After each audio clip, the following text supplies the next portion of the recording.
Para mí es un honor compartir con esta comunidad,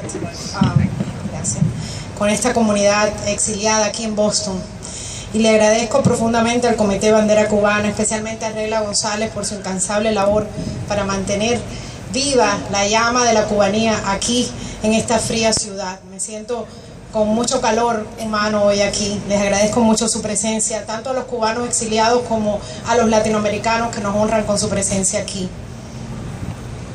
Decía Václav Havel, expresidente de la República Checa, filósofo y gran amigo de los cubanos, que la esperanza no era el optimismo, que muchas veces, sin tener razones prácticas para pensar que un sueño, un empeño, una misión de vida se puede lograr, el ser humano es capaz de albergar esperanza, porque la esperanza no está regida por factores objetivos.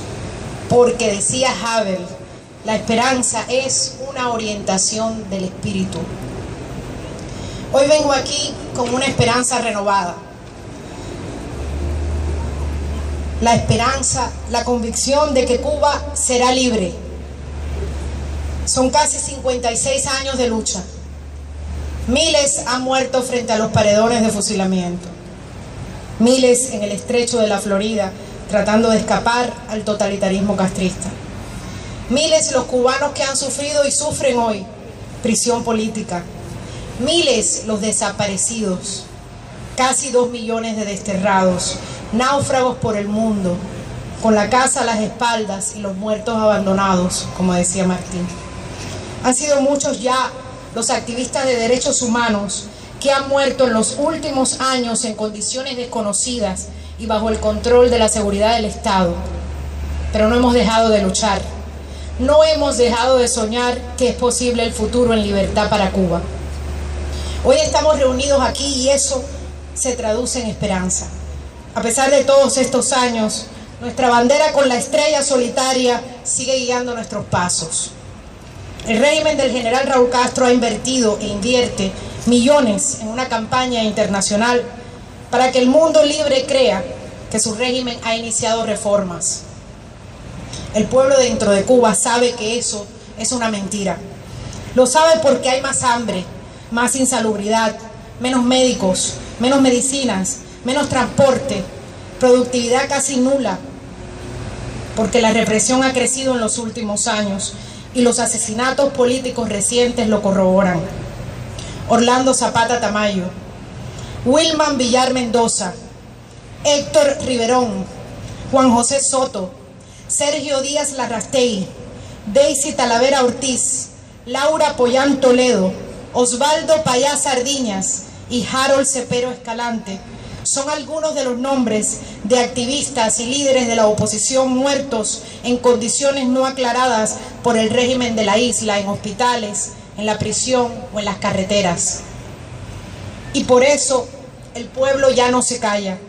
Las calles de Cuba amanecen pobladas de carteles: abajo los Castro, no al hambre, no a la represión, libertad para Cuba. Las fachadas de las casas de los opositores permanecen pintadas con carteles en contra de la dictadura. Los esbirros vienen y allanan las viviendas, llenan los portales de chapapote, tratan de silenciar ese grito cada vez más fuerte, pero no pueden. Los vecinos defienden a los activistas y se niegan a cooperar con la represión. Los carteles de la seguridad del Estado, que la seguridad borra aquí, aparecen allá. Nada de esto, o muy poco, aparece reflejado en la prensa internacional. Los que están destinados en Cuba, los medios internacionales en La Habana, han cedido al chantaje de la dictadura y no reportan estos hechos, y si se atreven a hacerlo, los expulsan. Pero las damas de blanco, como decía Reina, siguen caminando, cada día con más número, las calles de Cuba. Y los miembros del Frente Nacional de Resistencia Cívica impiden los injustos desalojos de familia y se plantan frente a las sedes de la policía cuando algún activista ha sido arbitrariamente detenido. Y los miembros de la Alianza Democrática Oriental realizan reportajes en plena calle donde la gente del pueblo denuncia sus problemas ante una cámara amateur. Y hay recogidas de firmas y proyectos ciudadanos como el Proyecto Varela y protestas callejeras como las de Unpacu. Cuba entera arde hoy en resistencia. aunque las cámaras internacionales no tengan el coraje de filmarlo, los opositores y el pueblo lo hacen. Los blogueros entregan en las redes sociales las visiones de un país desmembrado, azotado por la escasez, el alcoholismo, la prostitución. Los artistas independientes como los de Omni, Zona Franca, en Alamar, en La Habana, ayudan a sus comunidades de formas creativas e independientes. Una nueva Cuba se abre paso entre la corrupción, la represión y la intolerancia. Mientras todo esto ocurre en la isla, el castrismo se maquilla para presentarse en foros internacionales.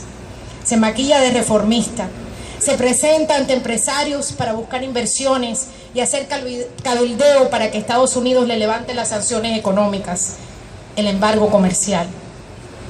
¿Y qué es lo que concretamente ha hecho el régimen castrista para que se le abran créditos internacionales y se propicie la inversión norteamericana? No respeta los derechos humanos, no ha liberado a todos los presos políticos, las organizaciones opositoras son consideradas ilegales, no hay espacio en los medios de comunicación para los mensajes de la resistencia.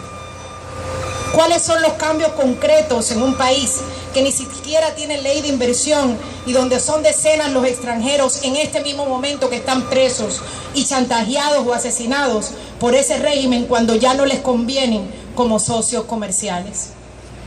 No nos llamemos a engaño, no caigamos en la trampa en la que algunos inocentes han caído y otros con intereses espurios quieren que caigamos. En Cuba la situación económica es precaria porque el régimen totalitario bloquea a los campesinos y les impide cosechar la tierra y vender su producto libremente. En la Cuba republicana la producción agrícola del país era suficiente para alimentar bien a los cubanos sin necesidad de importación de alimentos. La dictadura de Cuba tiene más de 90 países con los que comercia. Ha potenciado la inversión canadiense, latinoamericana y europea desde los años 80 y nada de eso ha resultado en beneficio del pueblo.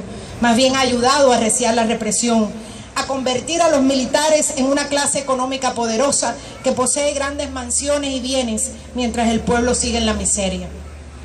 Es una inmoralidad promover la inversión en Cuba, el levantamiento de las sanciones de Estados Unidos a Cuba, porque con ello estaríamos condenando a esa resistencia interna al mismo ostracismo al que han sido sometidos los activistas de la China actual, donde un régimen represivo y totalitario ahora además es millonario, comercia con el mundo entero, promueve un capitalismo de Estado que ha enriquecido a los criminales que asesinaron a miles de jóvenes en la plaza de Tiananmen en 1989. Estamos en una encrucijada. Una vez más la respuesta es la solidaridad con los que luchan dentro de Cuba de manera cívica por el cambio total hacia la democracia. Los que promueven las inversiones en Cuba sin que el régimen criminal de los Castro salga completamente del poder apoyan en realidad la sucesión castrista, el cambio fraude, el inmovilismo y obstaculizan con ello el proceso natural que va ocurriendo en la sociedad cubana, un proceso de despertar de la conciencia ciudadana que es el que va a lograr el cambio real que quieren los cubanos honrados. Aunque desde el destierro a veces nos sintamos frustrados, desesperanzados, cansamos, miremos hacia Cuba. Nuestros hermanos se levantan frente a la represión, las amenazas de muerte, las golpizas, el hambre, la escasez, y cada día levantan sus voces y van ganando palmo a palmo los espacios de libertad que lograrán al fin el gran sueño. Bajo el lema "Las calles son del pueblo", cada día avanzan con pasos certeros, desafiando al régimen y ganando los espacios en el terreno público, en las calles. No escuchemos las campañas de desesperanza promovidas por el régimen. Miremos hacia Cuba. Sintámonos orgullosos de nuestro pueblo, un pueblo que a pesar del sistema más largo y represivo del hemisferio, no ha dejado ni un solo día de luchar y de sufrir, porque el sufrimiento prepara, purifica y redime, como nos enseñó el Cristo del Calvario. Cuba nos une en extranjero suelo y nos une en la solidaridad y en la esperanza. Miremos hacia ella, nuestra patria querida, lejana, sufrida.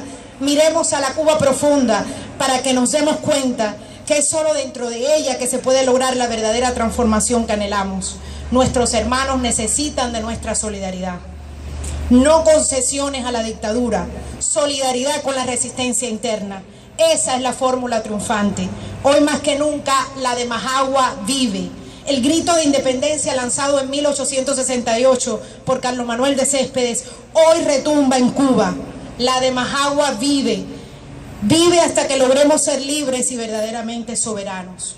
Que el sueño no muera, que la esperanza y el amor sean nuestra divisa, que la libertad definitiva de Cuba sea nuestro destino. ¡Viva la resistencia cubana! ¡Viva Cuba libre! ¡Viva!